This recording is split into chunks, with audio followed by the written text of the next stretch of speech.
Bonjour et bienvenue à la première vidéo du chapitre Angles du programme de 5e. Dans cette vidéo, nous allons rappeler des éléments de vocabulaire des angles que vous connaissez déjà et nous allons définir ce que sont des angles adjacents, des angles complémentaires et des angles supplémentaires. Donc voici un angle. On peut considérer que c'était l'espèce de surface infinie qui est bloquée entre les deux demi-droites que vous voyez et qui est symbolisé par le petit arc de cercle en vert. Voilà, comment avons-nous appelé cet angle? Quel est le nom mathématique qu'on donne à cet angle? Eh bien, cet angle-là, il est nommé à l'aide des deux points qu'on voit sur les demi-droites et à l'aide du sommet de l'angle qui s'appelle K. Et il faut toujours mettre le sommet au milieu. Donc on peut très bien appeler cet angle-là SKT, ou on aurait pu aussi l'appeler TKS. Ce qui compte, c'est que le sommet de l'angle, la pointe, ce soit la lettre que vous avez mise au milieu. Vous ne pouviez pas appeler cet angle KST par exemple. Voilà. Donc, suivant leur ouverture, vous avez classifié les angles, vous leur avez donné des noms. Essayez de retrouver comment s'appellent ces angles-là qui sont dessinés. Et dites-moi entre combien de degrés et combien de degrés ils doivent mesurer. Mettez la pause et allez-y.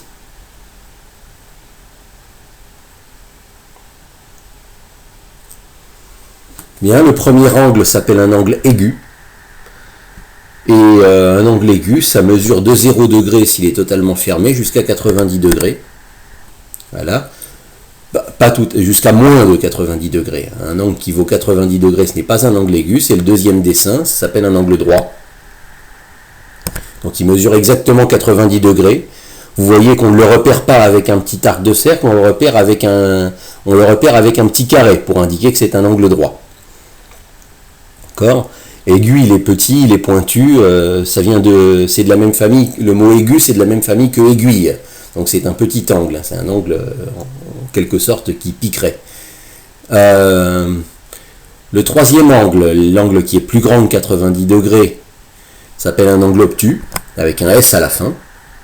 Voilà, et ça peut aller de 90 degrés jusqu'à 180 degrés, mais pas exactement 180 degrés, parce qu'un angle qui vaut exactement 180 degrés, c'est l'angle que vous avez tout à droite. Ça s'appelle un angle plat. Donc un angle plat mesure exactement 180 degrés.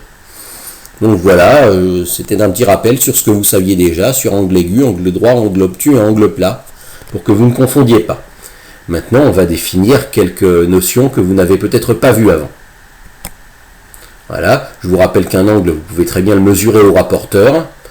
Donc vous posez votre rapporteur sur le sommet de l'angle, et vous voyez combien de graduations séparent la première demi-droite de la deuxième demi-droite.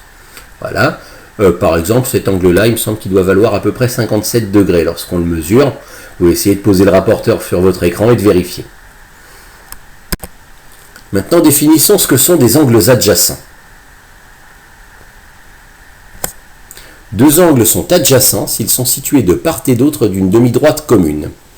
Alors, je vais vous demander de mettre la vidéo en pause et d'essayer de comprendre ce que veut dire cette phrase et de définir et de dessiner sur une feuille, deux angles qui correspondraient à cette phrase.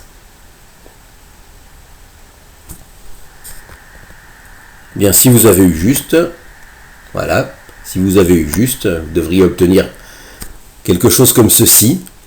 Vous voyez, vous avez une demi-droite qui est commune aux deux angles, c'est la demi-droite BC, et vous avez les deux angles qui sont situés de part et d'autre, c'est-à-dire d'un côté et de l'autre côté de cette demi-droite en commun, et ils ont le même sommet.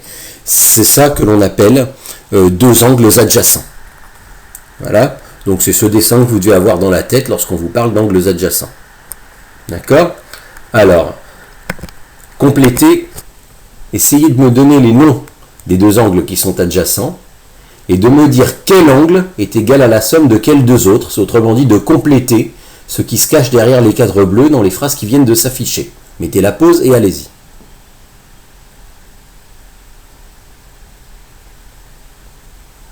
Eh bien, les deux angles adjacents, c'est l'angle rouge et l'angle vert. Comment s'appelle l'angle rouge? Souvenez-vous de mettre bien le sommet au milieu. Il s'appelle ABC. ou CBA, peu importe, tant que vous avez mis B au milieu. Et l'angle vert, comment s'appelle-t-il? De la même manière, on laisse le sommet B au milieu, donc on l'appelle CBD ou DBC. Voilà, et je peux dire que ABC et CBD sont des angles adjacents. Et des angles adjacents, on n'a qu'à voir sur le dessin que si on additionne les deux petits, on obtient le plus grand. D'accord? Donc on a l'angle ABD, essayez de voir l'angle ABD où il est, vous voyez que c'est le très grand angle qui comprend les rouges et le vert. Eh bien c'est tout simplement la somme des deux angles adjacents, ABC plus CBD. Voilà. À quoi ça sert ça? Ben, ça sert à ce que si on vous donne les mesures en degrés des deux petits angles, vous pouvez les additionner, puis vous avez la mesure du grand.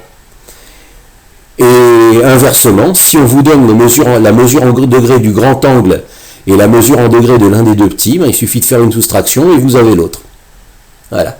Donc se souvenir que des angles adjacents, ça s'additionne pour former un plus grand angle.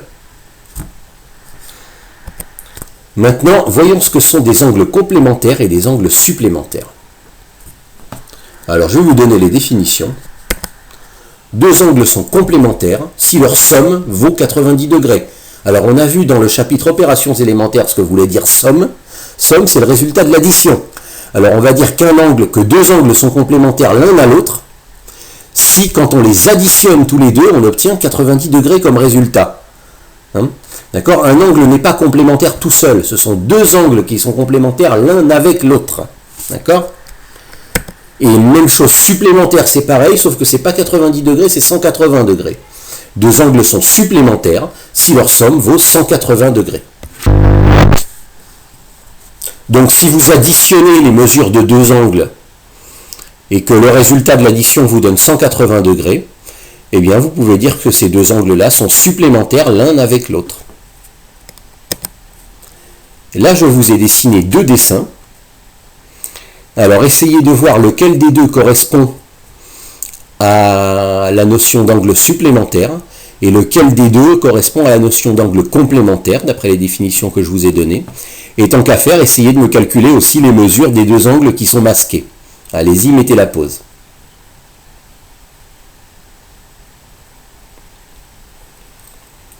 Eh bien, on se rappelle, on l'a vu dans la diapositive précédente, que 90 degrés, c'est un angle droit. Et 180 degrés, c'est un angle plat.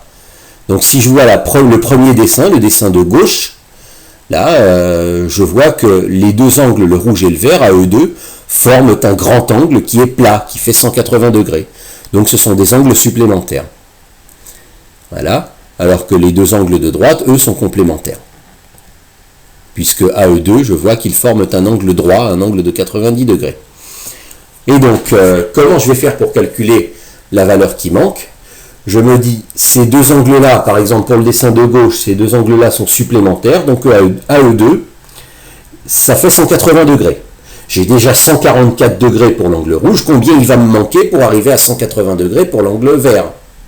Eh bien, j'ai qu'à faire une soustraction, 180 moins 144. Si vous l'avez bien faite, vous devez avoir trouvé 36 degrés. Je fais 180 moins un angle pour trouver son supplémentaire, 36 degrés. Et maintenant, pour le dessin de droite, les deux angles sont complémentaires. Donc, à eux deux, ils doivent mesurer ensemble 90 degrés. J'ai déjà 29 degrés pour l'angle ABC. Combien il va me manquer pour arriver à 90 degrés? Et combien il va me manquer pour arriver à... Ça, c'est le signe que je dois faire une soustraction. 90 moins 29, vous devez avoir trouvé 61 degrés pour l'autre angle. Donc, en somme, si vous avez deux angles supplémentaires, si vous en connaissez un, vous pouvez calculer l'autre. Si vous avez deux angles complémentaires, si vous en connaissez un, vous pouvez calculer l'autre. Et c'est souvent ce qu'on vous demandera de faire avec des angles supplémentaires et des angles complémentaires. Maintenant, je vais vous donner un petit truc pour ne pas vous tromper entre supplémentaire et complémentaire. Si jamais un jour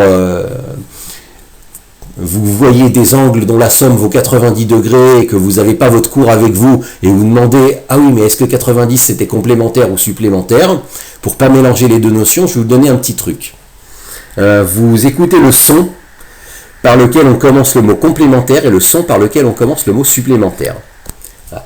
Supplémentaire commence par S comme 180.